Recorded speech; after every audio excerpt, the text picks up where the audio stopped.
Let's speak with Damian Green, former Deputy Prime Minister and Conservative MP. Damian, good afternoon to you.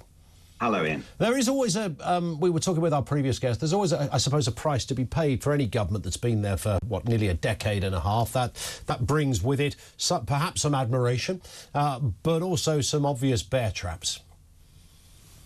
Yeah, and I think one of the key tasks for Rishi is to show how he will move on and is moving on from what was a pretty chaotic year last year, where we got through 3 prime ministers. So, and unusually perhaps for a prime minister of a party that has been in power for a long time, he does have the capacity to say, look, I'm new, I'm different. He's certainly different from Liz, he's different from Boris. This is what I'm going to do. This is what I am doing. And so that does give him a chance, I think. I mean, in terms of his own popularity, I mean, look, plenty of leaders do lag behind others at differing times, but there does seem to have been a sort of consistent pattern where, the Conservatives 20 points behind. It's looking pretty insurmountable, although those that study this stuff far greater than I do will always counter that with, hang on, it's still a 70-seat majority or a 70-plus seat majority. That's pretty hard to get a landslide if you're Labour out of that, regardless of what you think. But nonetheless, it's choppy waters for you guys at the moment, Damian Green. It's not a comfortable place to be. It's been a difficult time, but I mean, you've just given one argument people use to say that nothing is inevitable in politics, and of course nothing is. But I give another one, which is that we are exactly a year on from the Liz Truss budget, and if I'd come on your show on that day and said, oh yeah, I can look into the future, and in a year's time Rishi Sunak will be Prime Minister, you'd have thought I was mad. So I think what that tells me is that trying to predict politics a year ahead, and my guess is that the election won't be until October next year, is equally mad. So there is absolutely everything to play for. Indeed. And in terms of the promises, and we've had these pledges. We know that at least a couple of them, it's now been conceded that they can't be met within the time frame. Stopping the boats was one of them, which was always perhaps an ill-advised way to define the argument, but nonetheless, that's what he said. Bringing waiting lists down to the NHS, he's admitted that can't happen. Might just get away with halving inflation from where it was to where he wants it by the end of the year, but even that could be tricky. And it's a series of that. And even with the net zero thing, Damian, there is a sense that I think a lot of Conservative voters, again, we just don't believe this man. That's the problem. The promises have already been reneged on, even before he's jumped out of the electoral traps.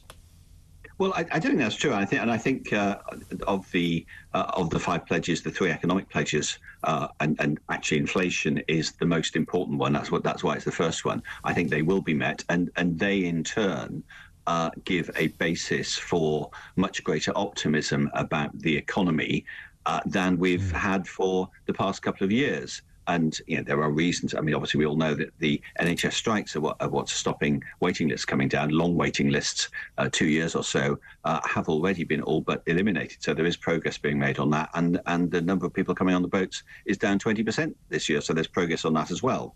So I take your point about the actual. I don't think anybody's seeing it like that, though, are they? I mean, we still have tens of thousands of people coming into our country on a boat. Well, we don't have tens of thousands sort of every day on a boat at all. No, over the course of that period, it's year on year. But it's coming down, and so it's going in the direction most people want to see. But on net zero, sorry, you asked about that as well. I think that the announcement. I'm on sort of the green side of most arguments. I'm very, very keen that we hit our net zero targets.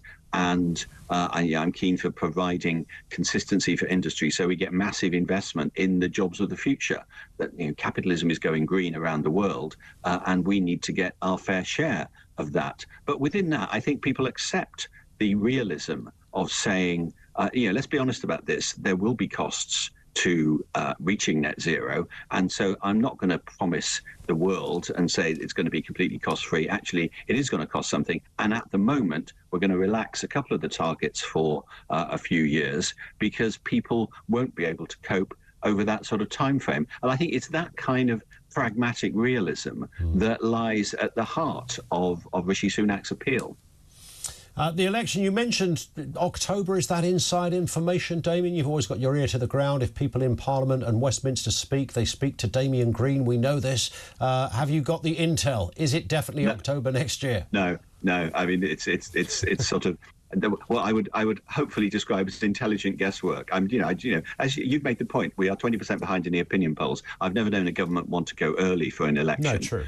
When it's 20% behind in the polls. And a lot of people are telling me, if you want the inside Westminster gossip, it's that I hear from Labour friends of they're being warned that they should prepare for May. Well, if the government calls an election for May, then one of the things that will have happened is that from now to then, we will have gone up about 15 to 20% in the opinion polls. So I very much hope they're right, but that does seem at the optimistic end of realistic expectations. Yeah, we will see. What about yourself, Damian? What is happening to you at the next election? I will be fighting the seat of Ashford. My current Ashford seat is cut in half. There's a new Ashford seat, and there's another seat called the Weald of Kent. I will be fighting the Ashford seat. So I hope to continue as the MP for Ashford. There it is. Damian, thank you. Damian Green, MP for Ashford, former Deputy Prime Minister.